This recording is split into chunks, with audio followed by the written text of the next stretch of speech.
Salut tout le monde, ici Jaurès de la chaîne En Programme. Nous nous retrouvons aujourd'hui pour le deuxième épisode sur la gestion du like et du dislike avec le Cloud Firestore. Alors si tu n'es pas encore abonné, je t'invite à le faire et d'activer la cloche de notification pour ne louper aucune des prochaines vidéos de la chaîne.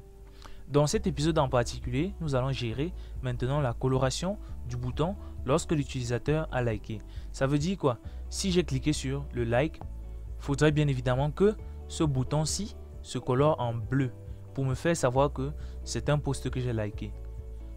Donc, sans toutefois tarder, venons dans notre véhicule carte. Il y a des éléments que nous allons initialiser. Donc, premièrement, la chose que nous devons faire, c'est quoi?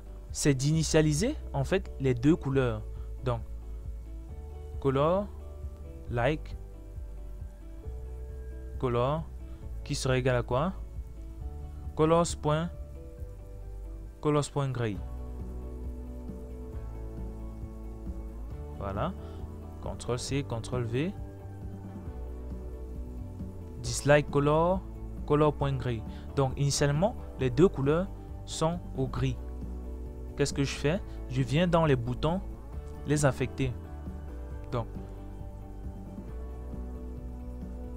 la colors.gray, là je mets dislike color. Ensuite, je copie ce dislike color que je le mets aussi à la place de like color. Voilà. Donc like color et dislike color. Maintenant, pour savoir si j'ai like un post, je dois vérifier si mon ID, donc qui est contenu dans user, bien évidemment, est contenu dans les likes du post en question. Donc if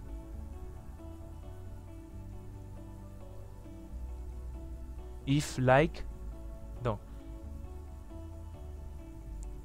ce que je fais c'est quoi? Je fais car, voilà, car.like.content, voilà, car.like.content, ce que je mets c'est quoi? user.uid. Donc si car contient ça, on ouvre et c'est les likes. Donc ça veut dire que je change mon like color en rouge égal à colors.blue. Donc like blue.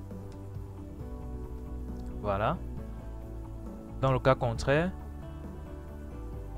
colors.like blue et bien évidemment mon dislike color est égal à color.gray. Toujours mettre cela pour que les deux couleurs ne se rencontrent jamais. Maintenant, else if,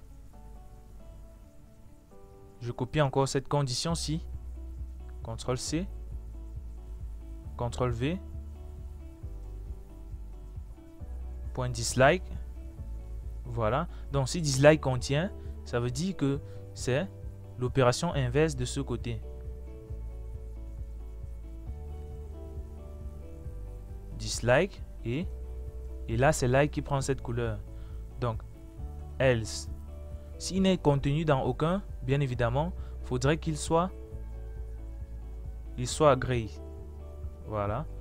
Donc les deux restent à gray. Voilà. Donc je dislike. Là, vous voyez bien, je like, je dislike. Ici, je dislike. Voilà. Donc, ce qu'il faut faire, c'est quoi? Au niveau du dislike, c'est read. Voilà. Dislike, c'est read. Tout simplement. Donc, je sauvegarde. Si je dislike là, on passe au rouge. Et là, on passe au gris. Donc, ça fonctionne correctement. Je like. Je dislike. Je like. Je dislike. Je like, pardon. Je dislike. Donc, la gestion des couleurs fonctionne correctement. Nous sommes arrivés au terme de notre vidéo. N'hésitez pas à vous abonner et d'activer la cloche de notification pour ne louper aucune des prochaines vidéos de la chaîne. Si vous avez des préoccupations, posez-les bien évidemment en commentaire. Je me ferai un plaisir de vous répondre. À la prochaine pour une nouvelle vidéo.